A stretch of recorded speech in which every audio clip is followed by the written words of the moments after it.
they weren't making rules. Yeah. It's now that they're thinking they're making rules because they want to duplicate a style that was prior to their existence. And we're not talking just a few, we're talking decades.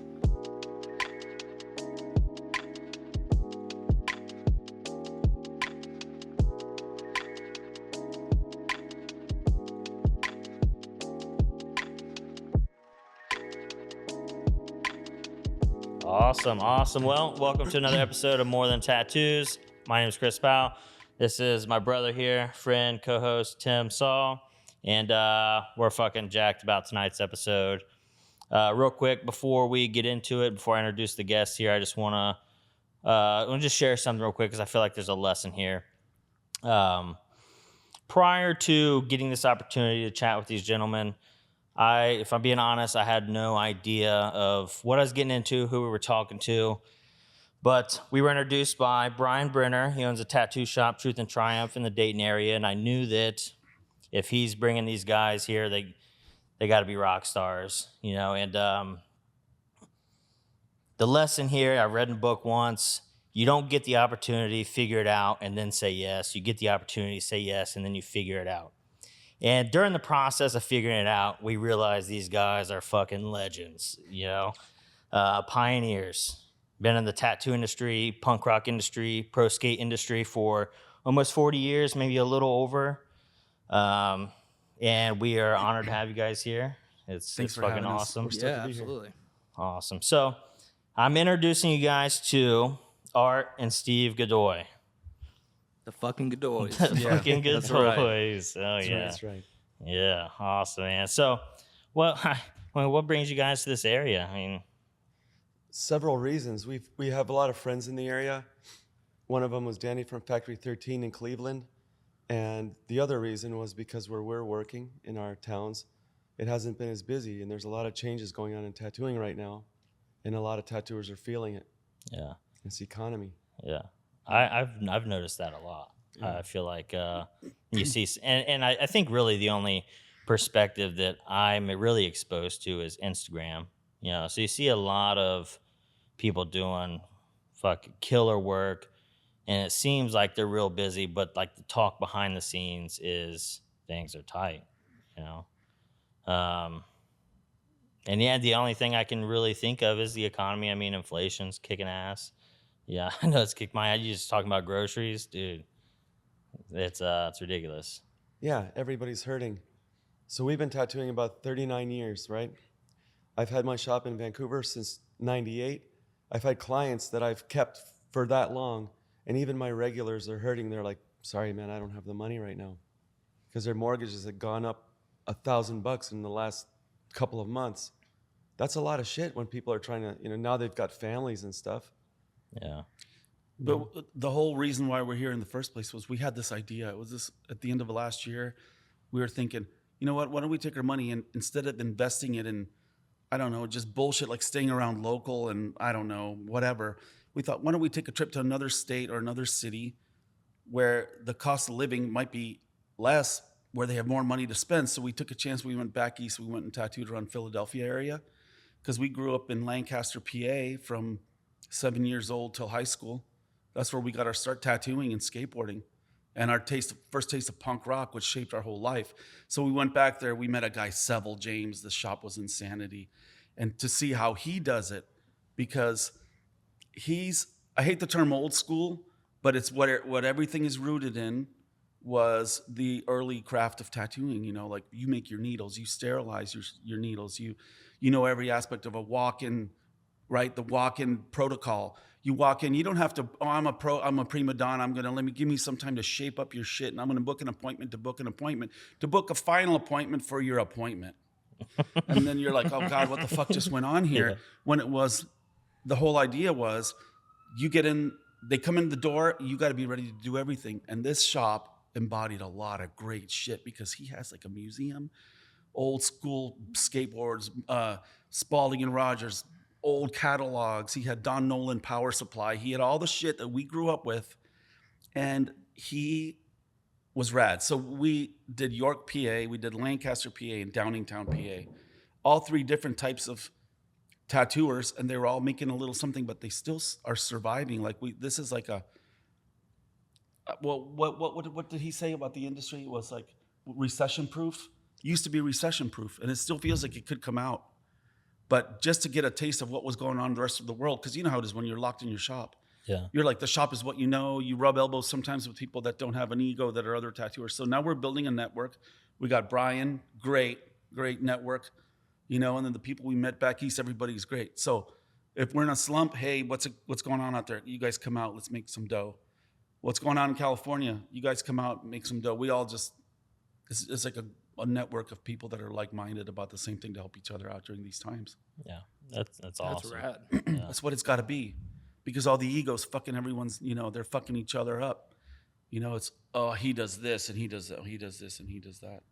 Yeah. But we do everything and we don't really give a fuck about everybody else. Yeah. I feel like I've experienced a lot of ego in the industry. I've experienced a lot of it. unsupported. Yeah. If you're competent, you don't really need to have an ego. But the silly thing is too, when you see people who are like, well, I specialize in this and I specialize in traditional. What you're saying is you're limiting yourself to traditional. Yeah.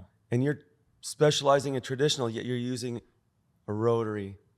You're using a dildo-looking machine. If you specialize in traditional, which back then, they didn't consider themselves traditional. They didn't have any rules or guidelines. They were using what they had. So when people say, well, the rules in traditional is you have to, they weren't making rules. Yeah. It's now that they're thinking they're making rules because they want to duplicate a style that was prior to their existence.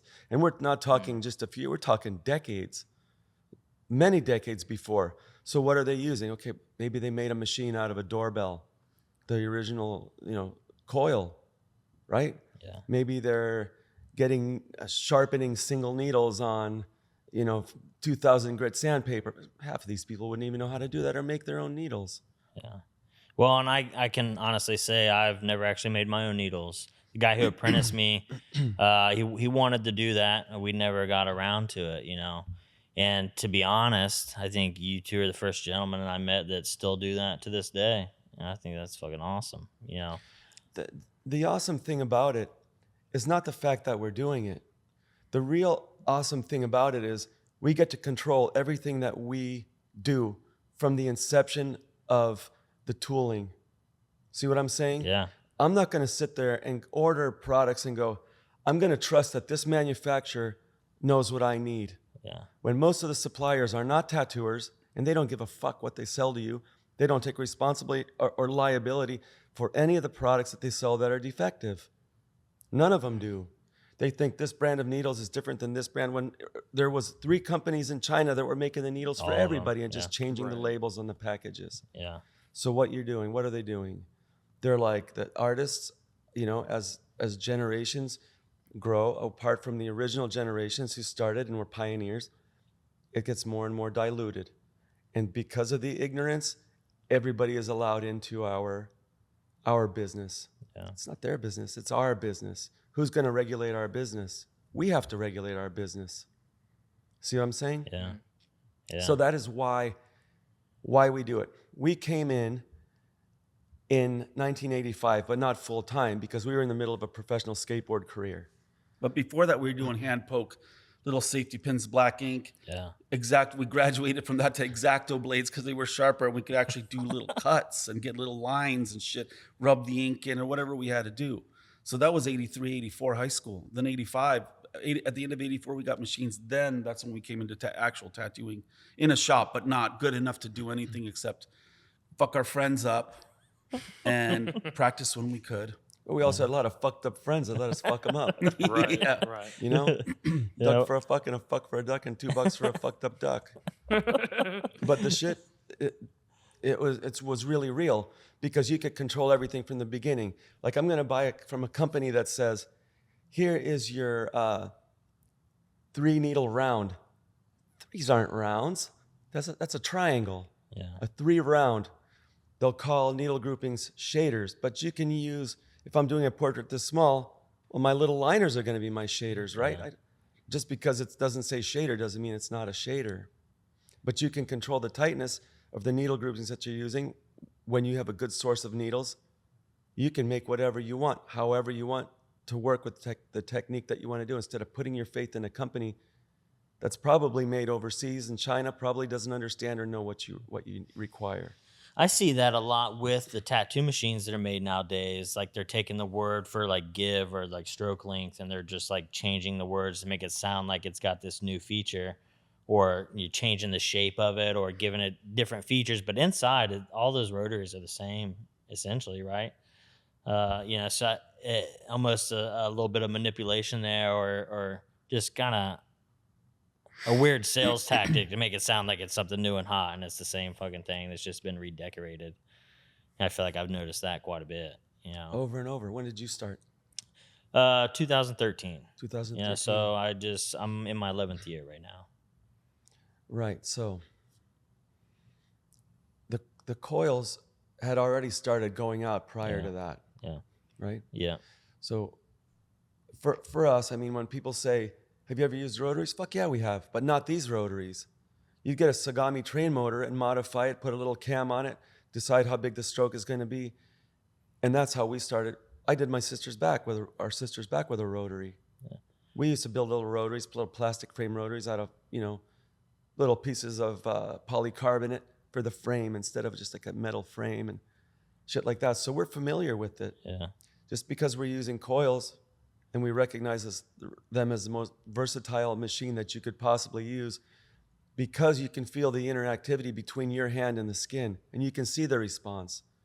And I'm controlling the impact, and I'm not controlling the speed because the speed's already pre-programmed if you know what you're doing. Yeah. But when you get a rotary and you're hitting the skin, people don't even stop to think what you're really doing, because in order for that needle to come out, it has to complete a rotation. So is it going to matter if the needles are barbed?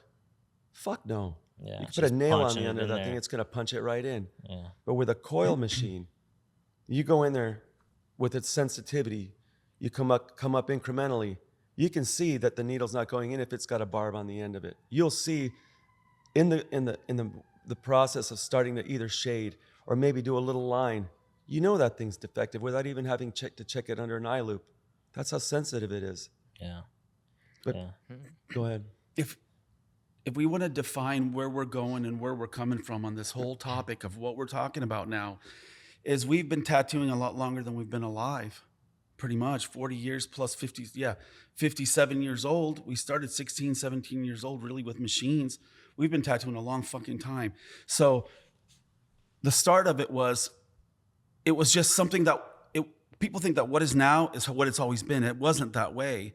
And people that tattoo now, they're like, oh, look, I got my status. I got my new status. I got my new identity. But they don't pay homage to what really went on. And even though we weren't trained we weren't apprentices. We never were. We fucked each other up. We practiced on each other, right? So we thought, well, who's who, doesn't matter. We appreciated a lot of art and movies and shit like that. Like there were some movies that were called like, what was that one? Stained Skin was pretty cool. No, it wasn't called Stained Skin. What was it? The one with Ed Hardy and all those guys? That was great when we first That saw was that. Signatures of the Skin or something like that.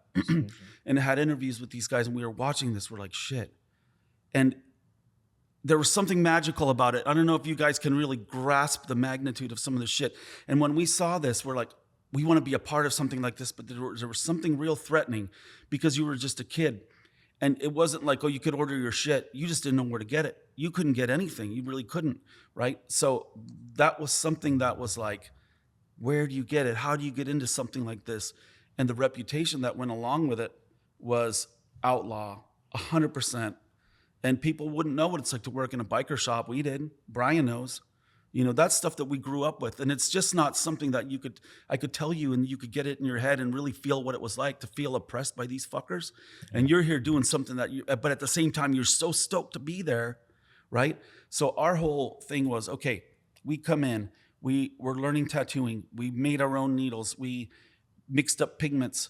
You could only get stuff from a couple suppliers, which was National Tattoo Supply. You couldn't just be someone who just showed up out of the blue and said, I want my shit. Oh, I got a business license. No. There was another company called Diverge, they used to do machines and power supplies, but you had to have a recommendation from someone who was established. You had to be registered in their system as somebody who was a real artist or referred. That's the only way you get shit, and you didn't know it, but you had control of everything. The problem was after a certain amount of time, you knew sooner or later they're going to start shopping shit out like it always does, foreign manufacturing. And this is when shit goes down the toilet. When the tattooers that were there, even the original old guys, had a chance to control the whole thing and make it our industry as a group of tattooers, our industry. You don't just get in, you don't just slide in. So that's where we're coming from. Like the magnitude of things when you hear, oh, so Ed Hardy was sending letters back and forth to Horiyoshi and those guys over there and merging Eastern Jap tattooing with Western tattooing, merging it and going, hey, this guy Paul Greenwood, he's like, I was writing letters back to so-and-so. I was a carnival tattooer. We didn't know each other. There was no cell phones. We were writing letters back and forth. I found this great bag of blue pigment in India. And the fucker writes back, radical, I was just over in Southeast Asia. I got a bag of yellow and red. So let's mix these up and see what we got. So to think about the exchange back then that was going on to put us where we're here today is pretty fucking radical. So it's not like we're sitting here going, well, we come from a traditional thing. It just was back then. Yeah. It just was something just so special and magical about the whole outlaw thing. But the thing too about it was when people think outlaw, they think sloppy. It wasn't always the case that it was sloppy. And everything now that people think is so modern and refined, it's really not, because the ethics are gone. Yeah. The important part about the ethics was this. When these guys had their shops, their goal was, we're going to regulate ourselves. Why? Because we want to keep out the fucking government. We want to keep out the fucking IRS. We want to keep out city and health departments and codes. We're going to self-govern. Why? Because if we keep those people out and we keep our clients safe and we learn how to sterilize, we learn how to keep all that shit under our hat and controlled, no one else has a reason to come in. You imagine you get one problem. Someone leaves. Next thing you know, they're making reports. And then people are coming in and they're interfering with your space. That was another part of it. So when we would go to these shops to get tattooed, and some of these guys were pretty gnarly, getting tattooed by this guy Cookie in Arizona. He did this Reaper. I saw this Reaper, man. I thought, fucking $100, that's good, man. I'll fucking get something that big for $100. We didn't think we were gonna go past here. But there he's sitting there tattooing Black Canyon Highway outside of Phoenix with a fucking gun next to him at his station. And I'm thinking, I better not say the wrong thing because, we might just get shot. But that was the threats that you felt. But the guy was quiet. He didn't pose any kind of threat. He just wanted to do his job. He wanted to make money, but at the same time, he's ready to regulate and keep everything under control in his own environment, which reflected in the other environments of the other tattooers who he was in touch with, exchanging their information. See what I'm saying? Yeah. Now everything's really out in the open, but a lot of the stuff that's out in the open has gone so far away from the original self-governance that it's made its own thing. It doesn't hold the special nature that it used to hold. And it's a sad thing because when you meet cool young artists, you can't even really convey the feeling that you had and the magic that you felt when you went into these places. You couldn't do it. So we can throw out names out there and all day long and who we met and who we know and all that stuff. That doesn't make us who we are, but we do have our own achievements under our belt, the things that we've done. Like we tattooed every bit of tattooing on the Guinness Book of World Record, most tattooed woman in the world, Julia Ganous. That's dope. We were all over Larry King Live, fucking all these shows, Guinness Prime Time, where it was on Prime Time. We were on Ripley's Believe It or Not. We were on Fuera de Serie, which is a South American TV show. So we got all these achievements that came our way, and a lot of stuff that we got was from tattooing, not from who we know. But if I'm going to rehash a real special moment, which was radical, it will embody like what our goal was, okay? Because I don't know if you've seen our work. We do everything. There's nothing we don't do. If somebody says, what do you know about tattooing? Well, fuck, I know everything. Yeah. What do you specialize in? I don't give a fuck. I tattoo anything. Tattoo's a tattoo. I love putting it in. See how long I can sit, or how big of a piece I can do, a great back piece or whatever, or a little tiny portrait as big as a quarter or a dime. Things that you can specialize in everything. So we decided a while back we wanted to go check out tattoo conventions in other places because we had it with the USA tattoo conventions, the ego, the who's who, the dress like a vampire, and this is my attitude, and this is my attire. It's bullshit. Circus sideshow and Just a bullshit. bunch of characters. Totally. So we go down to Mexico, to Guadalajara. And we had never been to a tattoo convention. Now, we're Mexican by birth. We speak fluent Spanish. Our dad's from Argentina. So we go and we meet the guy who puts it on, this guy, Sammy Ramirez. Sammy's got a glass eye, and he's a tattooer. He's one of the originals down there. So he's total history. So every year we'd go to these conventions, and everybody is a pal. And all the Mexicans, they all have like nicknames. They don't go by their real name. Like there's a guy Superfly. There's a guy El Tigre, which is the tiger. There's all kinds of, they all got like their name. Like, so it's kind of cool. So this was about, when was it when Charlie came over to the booth? Probably 5-6 years ago, maybe? About 6 years ago. But maybe 6 years ago, I was at Guadalajara. No, it was when our mom and dad died. What was that? 2014. Oh shit, that's right. 2014. I go to, because we were going to meet up in Puerto Vallarta and go get an apartment at the beach, you know? So I was at the convention, and I was thinking, I had to get out of here. It's so hot and sweaty in here. Everybody's smoking in here. I just get to tear down, get the fuck out of here. So I'm tearing down the booth. I'm pulling down the banner, and I hear in the background, I hear Goody, what is it? How do you say it? And I'm like, I go, it's fucking Godoy, man. It's only 5 letters. It's not that complicated. And he goes, oh, I'm really sorry. And I look back, Good Time Charlie. And I'm looking, I'm like, fucking Good Time Charlie. I'm sorry, man. I didn't mean to be so snippy. And he goes, I heard a lot about you guys, you know? And even here, I heard a lot about you guys here. I wanted to come by and meet you, but I was just tied up with all kinds of like talking to these guys about shit. You know, he goes, I don't know if they understand what I'm saying. They speak Spanish, I speak English. He's like, good to see you here. And I go down there and I'm like going, fuck. I shake his hand. I felt like a little kid. I'm like, hey. And he's talking, and he said such a great compliment. He goes, you know what I call you guys? I call you guys, and there's a handful of others. I call you guys tweenies. I go, why tweenies? I go, because we're twins? He goes, no, tweenies. You're in between generations. You have enough old school blood to know how to do it right, and new school enough to keep up with everybody artistically and in every other way. So I'm like, shit, that is a fucking compliment if I've ever heard it. You guys You know? know who that guy is? Yeah. Yeah. You know, when you see Heavy. that black and gray documentary and how heavy it was and everything that fucking came up out of that with Jack Rudy and all those guys, Yeah. Yeah. gnarly. And to have that guy recognized, we're like, we had no fucking idea. Man. See, this is the thing. All these artists, they swim in the same pond. And they look at each other, and he's doing this, and Mike so-and-so is doing this, and this guy with a typical American last name is doing this. And I want to do this and this like them. But for us, it was different because we came from a pro skater background. The way it relates is as follows. In our circuit of pros, Tony Hawk was number 1. The bottom one was this fat guy named Cameron, weighed about 300 pounds, could barely do an aerial this high out, but at least he was participating. He got the participation award. But we started to dissect and figure out why everybody who was under Tony Hawk would never even compete with him. Is because they're competing with each other, and they're like, oh, Neil's doing this, and I got to learn that. But Tony Hawk had his own compound. He'd get a wild hair up his ass, and I was going to say maybe other stuff, but he, you know. He's cool, though. He's great. And in the middle of the night, he might wake up and go, hey, I got an idea.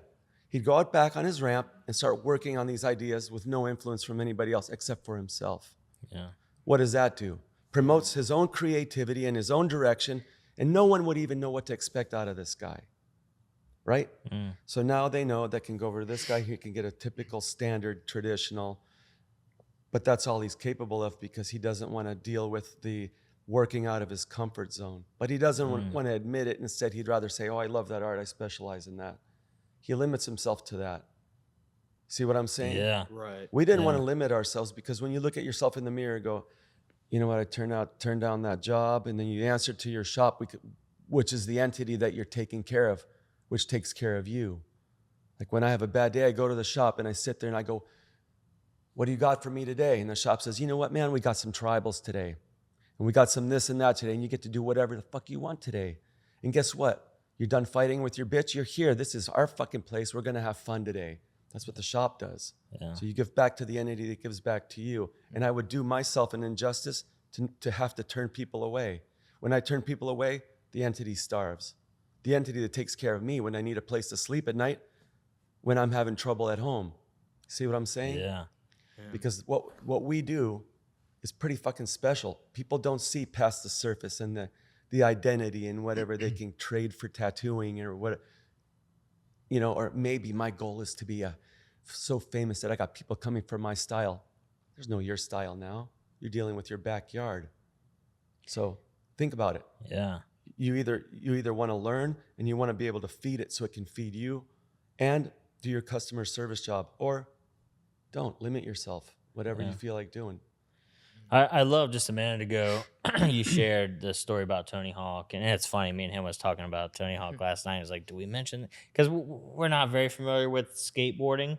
She was like, "Do we even mention this guy, or was Tony Hawk looking up to these dudes?" Yeah, so that's kind of funny. You mentioned him, but you said he would go out in the middle of the night and would rely on his own creativity to push and break barriers, and I think that's fucking gold.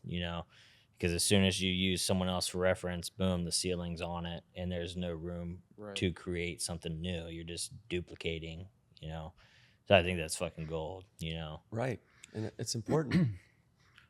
When you think about what you got, whatever generation you're in, 2013, this is not what it was. It's not what it was, and you already know that there was something that came before. 100%. But this is the interview to you. Do you feel like there's value in, like, say you're walking around and you meet, just out of the blue, you're like Ed Hardy.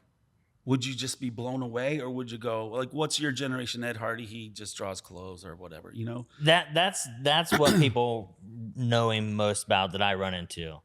Yeah, dude. If I and it happened with Philadelphia Eddie, and I ran into him in Hell City, and it was like, fuck, yeah, it would definitely. I don't think I can understand, like what you're saying. It's hard to really understand being in that time and really the emotional, the whole experience. It is hard to understand that because it's been layered on so many times, and now it's so different than all the stories you hear,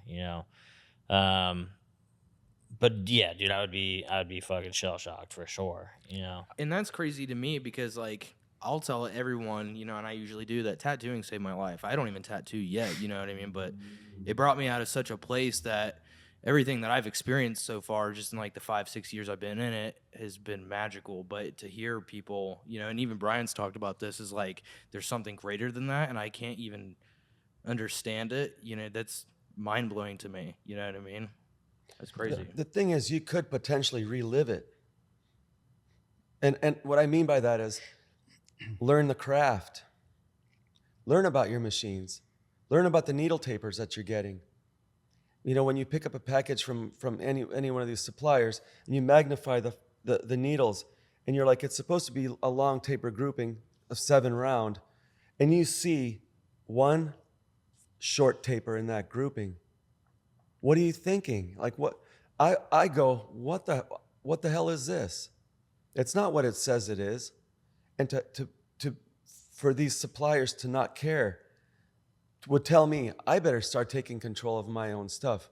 And you can do it, and you can actually really relive it in your own world. It doesn't have the characters. The characters are not what made it. It's what you understand and what you learn about it. Learn to tune a coil machine, understand the function of the magnetic field, understand all of that stuff, that you're working with impact, and impact controls everything. You want to do lighter shades, you turn your power supply down. I'm not reducing the speed, I'm lessening the impact. Mm-hmm. How can I change the shades? What if I don't have any gray washes? How am I going to change the shade of that if it's just a straight black? Will I just turn it down? How far down do I turn it? Do I touch the armature bar and see how it's hitting so I know what my client's going to feel? You see what I'm saying? How to diagnose problems in the middle of doing something on somebody instead of going, oh, this brand sucks. Why are you complaining about the brand? Why don't you get the supplies and create your own shit? I learned something along those lines. I used to work with a guy named Gabriel Mendez who grew up in the bike. He was a true tattooer, and he had mentioned that because I bought this new Keith B machine, and I was like, man, it just ain't working right. It ain't working. He was like, no, you need to figure out how to use it.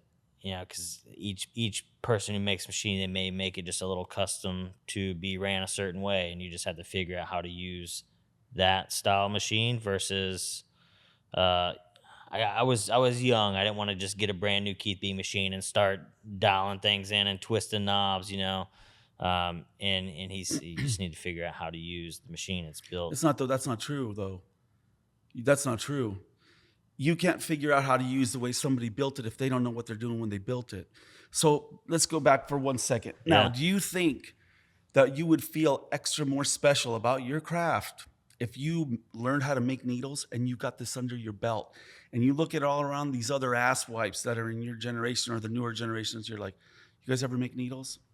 You'd have something that would attach you to what was, right? Yeah. Even though you weren't there, it doesn't fucking matter. You know how to fucking make a mag and weave it. You know how to make a round with a fucking Coke can, put a little hole and stick it in there if you don't have a general gauge. Now, think about that stuff. Would you want to add that to your arsenal and go, look, I want to learn everything that there is to know about tattooing. A lot of people have a hard time going from rotary to coil, but anybody with a coil can use a rotary, no problem. Let's go back to what was. Would that be part of your arsenal to make you feel like I'm a complete tattoo artist because I know how to make needles? Now we'll get into the machine thing if you want to get into that, because that right there is something that put us on the map too. Yeah. But before we get into that, Yeah. it's what was doesn't stay where it was, because everything that it was rooted in, with all the innovations and everything, you can learn the innovations. Instead of thinking, I got to get used to that machine, why would you? Bring us any Chinese machine, we'll modify that. We can hot rod that thing. We can make that thing so badass you wouldn't even know what hit you. Yeah. To understand that and to understand every aspect and to be able to control every aspect from your tools to putting the tattoo in, to the results and the techniques that you want to achieve. Because that's where it all comes from. You can't just go, hey, I'm just going to buy, well, here's machines. What can you do to make that machine better? Can you even diagnose a problem with that machine? Is it the capacitance? Is it the springs and the spring gauges? Is it the material the springs are made out of? Why is this thing heating up? What are the wire layers on there? Right. Or are they all just glorified frame builders? Because when you look at the guts, isn't somebody rehashing the other guy's shit? They hide their little capacitor, but it's a little capacitor. It's basically 10 layers of 24 gauge. It's a fucking 3/8 core, 5/16 or 1/4 inch core. But do you know what the fucking steel is? Do you know? Do you know why you even have a yoke on the fucking thing? Are you going to listen to mysticism like, oh, you can't use aluminum, you can't use brass, you can't use aluminum? This is another aspect of tattooing, which if you ever got into machines, you could pick apart anybody's machine. You could pick it up and go, blue tempered steel, this stuff's shit. This stuff's shit. Why is it shit? Well, I don't know what blue tempered even means, right? What's 12L14? I don't fucking know. Well, what's the difference between 24, AWG 24, and AWG 21? What's the difference? Is 6 layers of 21 gnarlier than fucking 10 layers of 24? Right? So you can get a name because people, oh, he's got a name. Yeah. You might have got lucky. You might have got lucky that you got a batch that the guy maybe put 17s on there, and you can do some speckly looking shading. He put some 20s on it, but you start turning it up, it goes, and then you get to 7 and it goes, and you're like, what the fuck happened there? Because it's supposed to go like this. Back down. Smooth, incrementally. Right. So you don't know. And you plug it in and you're like, wait, what's going on here? Because they're not really what they call plug and play. You can look at it by picking it apart and going, this guy doesn't know what he's fucking doing. Before you even turn and the I can motherfucker tell on. that just by how, it's like the back of your hand. We know. It's fucking awesome. We know. So this is why, why did the coil go extinct in the first place? Because all these dummies had no idea what and how to modify or anything. They had no idea what they're looking at. They buy on what would be a reputation of something because somebody's using it, but you don't know. You don't know really for your own self. What if your techniques may be a little bit different? But what if you got 20s on there, but you're trying to do the lightest, softest gray or single needle? You got a 20, the tension on the back spring is going to be so fucking hard. You can only run it hard. You're going to do a single needle line and blow it out? We're dealing with force of hit, the impact. The magnetic field, how it pulls that armature bar into range, and how it'll go like this, and you can stop it with your finger. Or you could feel it as it's hitting, you turn it up harder, harder, harder, harder, harder, harder, harder, or less. But it's still the same speed, but it's less of a puncture. So we'd have to draw a diagram. So if you think about it, you look at the tapers of the needle, so the negative space in between my fingers.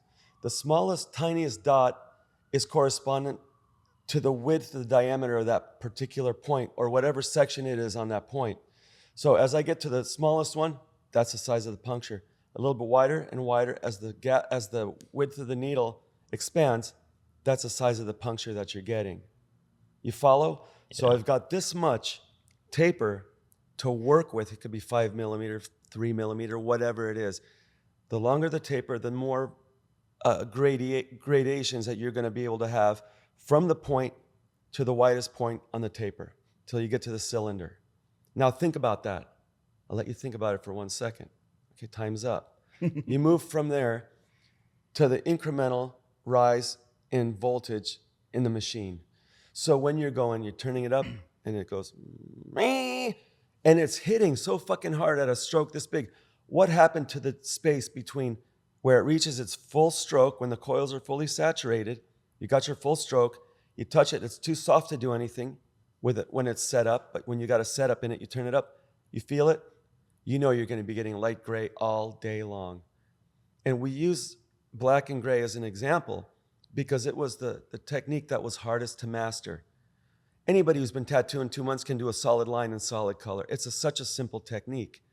But to do black and gray and smooth black and gray and big patches of it and understand how to reach that, you got a couple things. You got the length of the tapers. Not just the length of the tapers, you've also got the dilution of the pigment. So you're making washes with the black, and you know it's going to change the grays. But more importantly, the impact of the machine, right? So if I turn it up a little bit, I feel it. It's running perfectly smooth.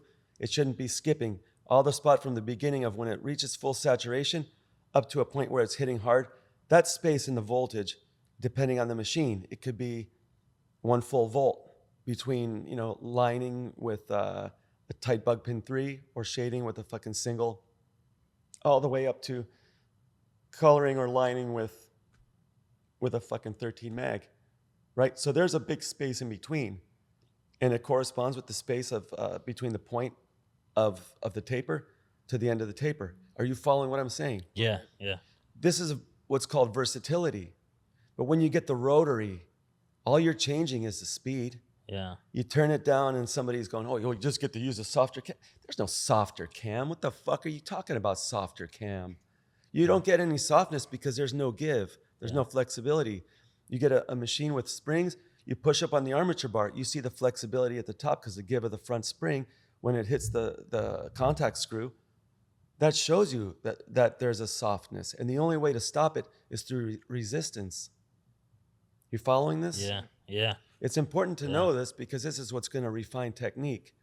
And what was doesn't stay where it was. You bring that up to now, you understand these things, and you're running these machines completely opposite to a rotary. It's a different way to think if you grew up on rotaries. But when you start trying these things and you start seeing these results and you're going, motherfucker, I got a diamond tip because it doesn't allow my needle to wobble. I don't have a plastic tip that's going to start to deteriorate from the heat, from the friction. I don't get spatter or micro spatter. I got a diamond tip that's holding my 3s, my 5s, my 7 rounds, every round in that grouping, and it's working out perfectly. I got steel tubes, I got steel tips, which allow friction. They're not going to deteriorate and start getting gummy. I got constant slide all the way through, and guess what? My machine's running as perfect as it can because I have 1 rubber band in the back. I don't put 2 to add tension on the back spring or make my back coil work harder. I got 1 rubber band just to keep my needle from wiggling. And I'm using the full potential of that machine, which is fully tuned. When you understand this stuff and you know the craft, you can look at everybody else and go, I've arrived, man. I have arrived, and I understand, and nothing baffles me anymore. I can diagnose healing. I know what's up with this guy's tattoo. You know? Yeah. I don't just buy my kit and then slap a patch of second skin on, see ya. Yeah. When the motherfucker might be allergic to the adhesive, and the next thing you know, he's got cellulitis. And he's getting his tattoo cut out. Yeah, the foundation is really there with how the machines and how they operate, and essentially what you're saying. A lot of people may take the lazier approach this day, or the easier, and just buy that quick rotary, and now I can focus on the tattoo itself, and everything else is a constant. You know, but I definitely would feel that way if I could fucking make my machine or make my needles. I thought I had an idea of how to tune them, but clearly I fucking didn't. You know, Some people don't see the importance. They don't see the importance, but it's a serious accomplishment. And what happened in tattooing since the beginning, when we started, was that too many people were baffled by it. Too many people would rather be quick to make the money. This is when they started buying needles that were pre-mades. Now let's go back to needles really quick. Yeah. The standard needle was a number 12. The standard needles that you used to be able to buy were Hemming Phoenix. Hemming Phoenix was from Sheffield, England, capital of steel, right? The Hemming Phoenix pins had sort of a football shape, and they were the standard, okay? When we came in, there might have been other stuff prior to when we came in, but we never used anything different than what was available when we started. When people started to realize that tapers on the needles made a difference in the way the results were that you wanted to achieve, we discovered that there were what were pins that were used to sew silk. Now, think about it. Silk is a very sensitive material. It's a sensitive fabric. You stick a regular pin through there, it's going to look blemished and shitty. So what do you have to use? You got to use a finer needle, a finer pin of a finer gauge. So we already knew how to make needles. We start soldering these up. We're like, man, these are fucking amazing. The lines are smaller, a grouping of three, like a three. With the silk pins, you could get them tighter. But the thing about the silk pins, when you magnified them, they had a long taper, but they had an extra little point at the very end of that taper. See what I'm saying? It's like a slight blunt almost at the very end. Like a slight blunt for some reason. Why? Why would it? We thought, let's try it for different things. They colored just fine. Some of the shading was okay. The shading was better than it was than with the Phoenix, because the Phoenix were football shaped.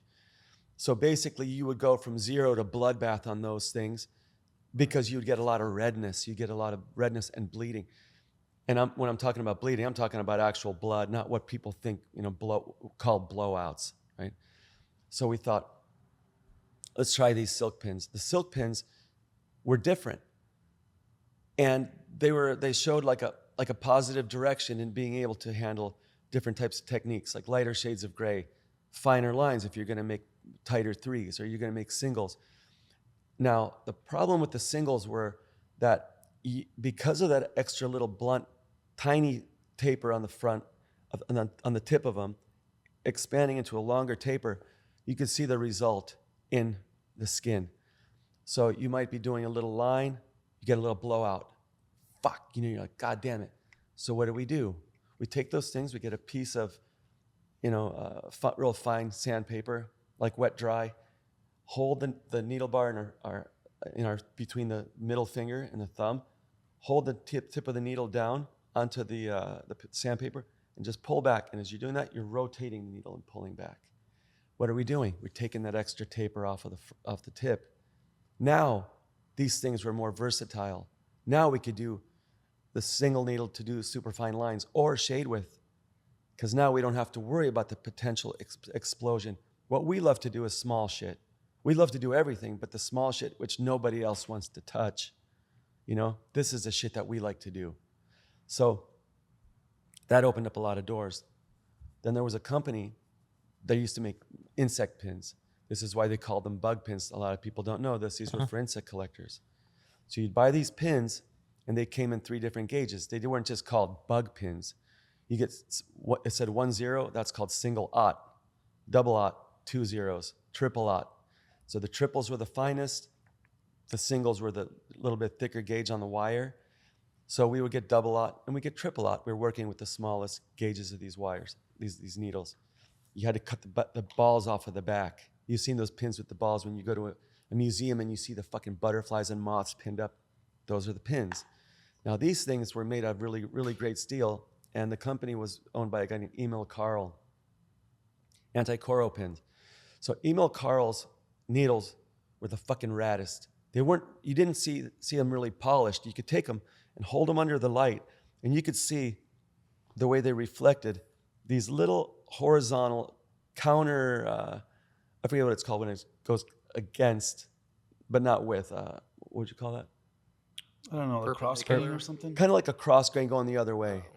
Like instead of going the direction of the length of the pin, it would go the other way. So you'd see these, and these were marks from the extrusion, because when you feed wire through the extruder, it's like the fuzzy pumper barbershop, Play-Doh. Daddy needs a little off the top in a fuzzy pumper barbershop. You turn the crank and his fucking hair comes out of his head in the shape of the holes of the extrusions of the Play-Doh material, right? So you could see all the lines in the extrusions, and these things were so fucking sharp and so great. You tack them together, you start making your needles, and we're like, fuck. Now we're fucking cooking with fire. We're already doing portraits. We're like, motherfucker. Doing portraits after 5 years or 6 years of tattooing, the size of golf balls. Now this, to us, we moved forward by leaps and bounds. Now, what happened with that company? Emil Carl gets old, leaves the company to his wife, leaves the company to his kids, gets run into the ground at the same time as suppliers were selling pre-made needle groupings. Pre-made needle groupings was an easy way for these guys to make some dough. A lot of the tattooers were too ignorant to know or care. Some of them were still from our generation or even older generations, and they knew what to look for in the needles. Some of them didn't understand technique the way we did. Not saying that we were the only ones, but there were other people also, I'm sure, that were also using them, a lot of people that we knew. So little by little, everything starts getting introduced into the industry, which is new suppliers who didn't care who they sold to. But we're talking about decades after this particular sequence with these needles that we were experiencing. The products that we love started to become unavailable, right? Even being baffled by machines, like for us in the beginning, we're like, why does this machine do this and why doesn't that one? We want to understand all of it so that we can apply what we already know to what we have and make that better and make the machines better. See? So time goes by and a lot of new people were starting to come into the business that you didn't recognize, and a lot of the older guys were dropping out. Some of them were like, maybe they couldn't compete with the new generation, because when we started, we were skateboarders who tattooed. We weren't trying to be part of anything else. All we wanted to do was what we were doing. We got coverage in Thrasher magazine because this guy Mofo, who was in Thrasher, recognized what we were doing, and he goes, let's document that. And that was 1990. 1990. So when that magazine came out, a lot of people who were skateboarders saw us in the magazines and they're like, fuck, I'm a skater. And they're gnarly. They're holding on to they're bringing tattooing into this. We married it. People recognize that. But for us, that wasn't the goal.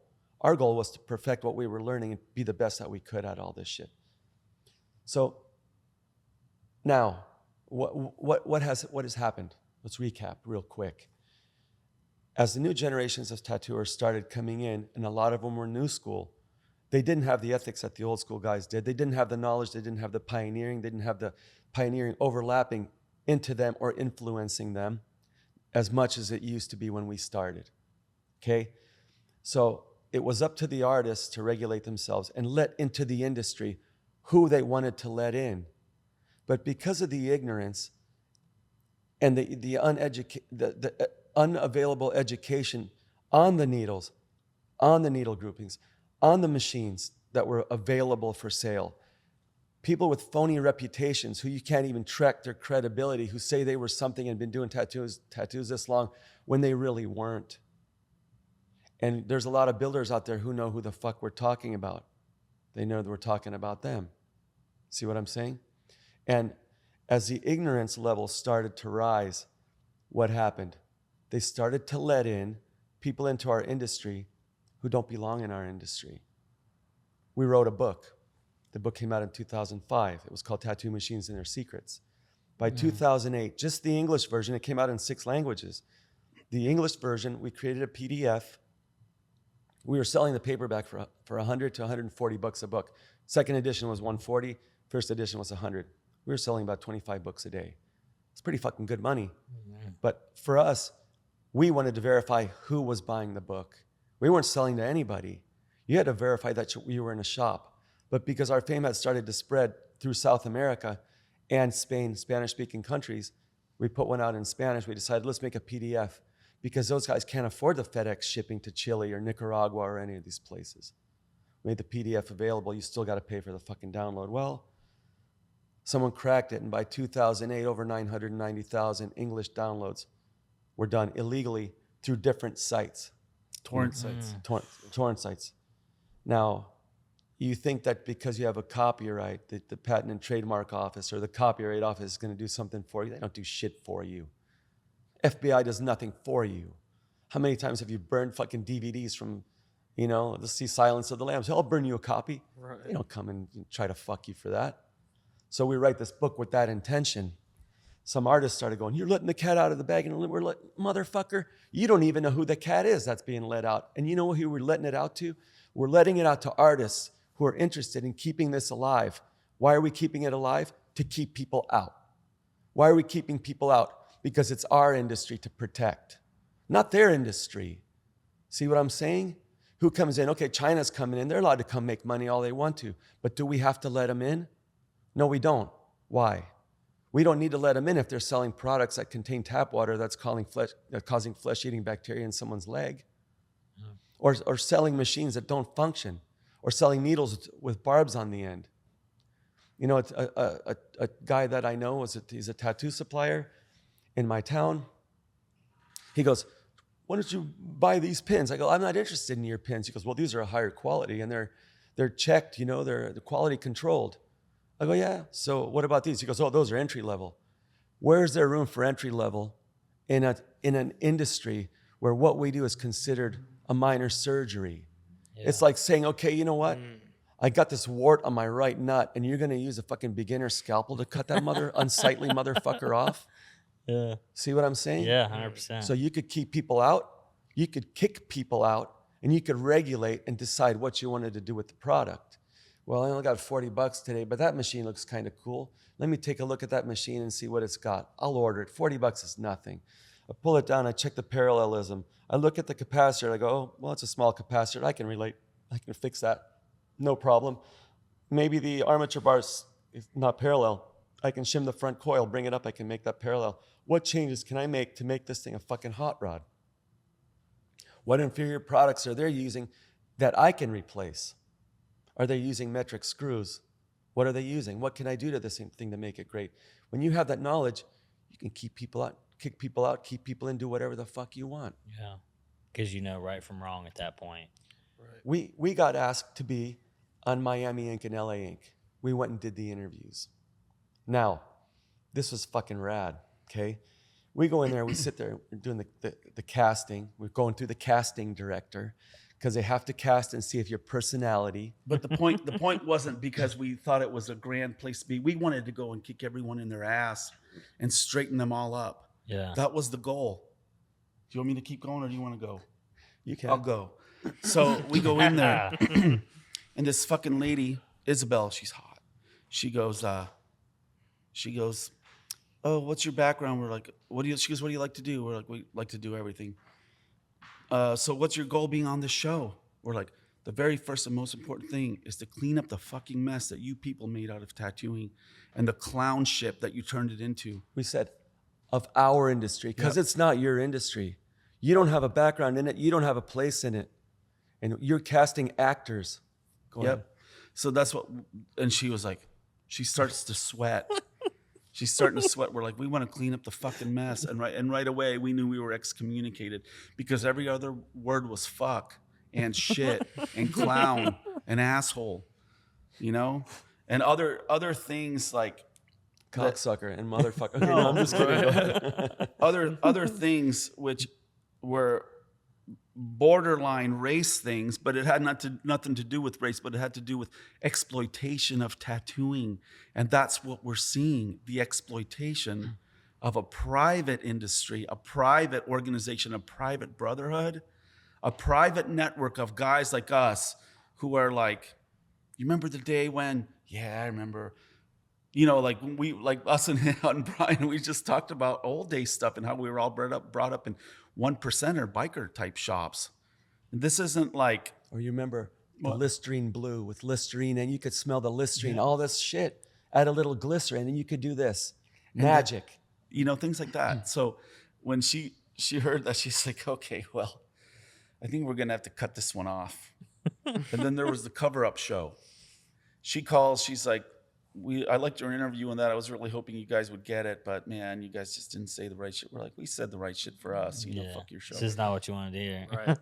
Then the cover-up show, right?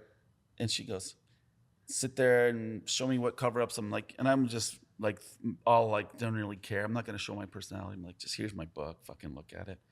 She goes, do you want to meet the producer? I'm like, holy shit. It's like meeting the fucking Wizard of Oz. Yeah, I want to see who's exploiting tattooing this week.